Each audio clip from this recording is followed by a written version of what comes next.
జీవితంలో వైరాగ్యం అనే దాన్ని యువతరం నెగటివ్ క్వాలిటీగా భావించకండి, అది పాజిటివ్ క్వాలిటీ. జిడ్డు కృష్ణమూర్తి గారు లాంటి మహాతత్వవేత్తని జీవితంలో సుఖంగా ఉండాలంటే ఏం చేయాలని అడిగారు. ఏమీ అక్కర్లేదు జీవించండి అన్నాడు ఆయన. ఏమీ అక్కర్లేదు జీవించండి. I don't want anything but I live. ఇది జీవితమే, జీవించడమే జీవిత లక్ష్యం. ఇంకొక మాటతో సరదాగా మిమ్మల్ని నవ్వుల్లో ముంచి నేను సెలవు తీసుకుంటా.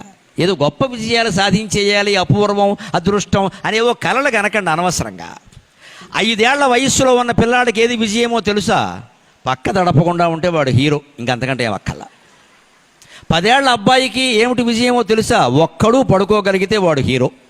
అమ్మ పక్కలో నాన్న పక్కలో పడుకోకుండా ఒక్కడూ పడుకోగలిగితే 10 ఏళ్లకు నువ్వు విజయం సాధించినట్టే. 20 ఏళ్లకి విజయం ఏమిటో తెలుసా? 4 స్నేహితుల్ని సంపాదించుకోగలిగితే నువ్వు విజయం సాధించినట్టే.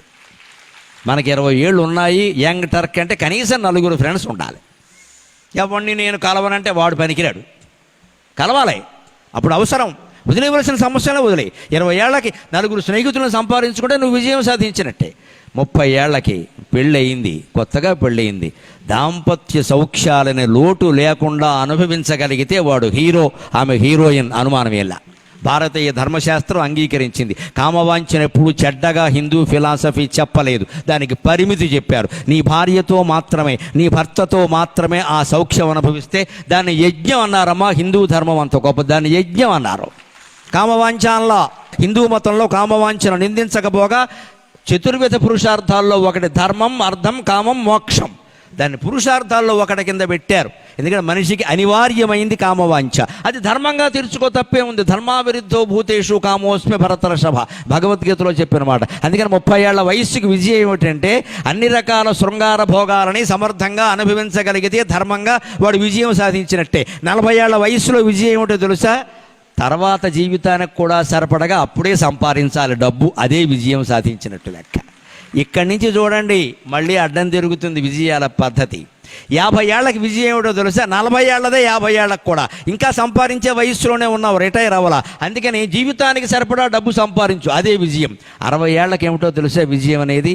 30 ఏళ్ళు అనుభవించిన భోగాలన్నీ ఇప్పుడు అనుభవించలేకపోయినా కాస్త వాటి గురించి సరసంగా మాట్లాడుకునే రసజ్ఞతైనా ఉండాలి. 60 ఏళ్లకి విజయం అంటే అదే. అన్నీ ఉడికిపోయిన తోటకూర కాళ్ళ ఉండాల్సిన అవసరం ఏం లేదు. అలాగే 70 ఏళ్లకి విజయం ఏంటో తెలుసా? 20 ఏళ్లప్పుడున్న 4 స్నేహితుల్ని 70 ఏళ్ల వరకు మిగుల్చుకోగలిగితే నువ్వు ఘన విజయం సాధించినట్టే. 20 ఏళ్లప్పుడు ఎప్పుడో కాలేజీలో నీకు పరిచయమైన 4 స్నేహితులు 70 ఏళ్ల వరకు నీతో ఉన్నారు అంటే నువ్వు గొప్ప హీరో, అనుమానమేం లేదు. ఇంకా వాళ్ళతో ఎంత మంచిగా ఉంటే ఉంటారండి, స్నేహం తెగిపోలేదు. 20 ఏళ్ళది 50 ఏళ్లకి విజయం. ఈ 4 70 ఏళ్ల వరకు మిగుల్చుకోగలగాలి. 80 ఏళ్లకి విజయం ఏమిటో తెలుసా? మళ్ళీ ఒంటరిగా పడుకోగలిగితే విజయం సాధించినట్టే. 85 ఏళ్లకి విజయం ఏమిటో తెలుసా? మళ్ళీ పక్క తడపకుండా ఉంటే విజయం సాధించినట్టే. 85 ఏళ్ల తర్వాత విజయం ఏమిటో తెలుసా? జీవించి ఉండడమే విజయం, ఇంకా వేరే విజయం ఏది అక్కర్లేదు. ఏ వయస్సుగా విజయం ఉంది. అందుకని మన ప్రసంగానికి మనం పెట్టుకుంటున్న పేరు జీవించడమే జీవిత లక్ష్యం. Living is the aim of life, living is the objective of life. జీవించడమే, ఆనందంగా జీవిస్తాం, ఎవరిని మనం మోసం చెయ్యం, కానీ మనం మోసపోకుండా చూసుకుంటాం.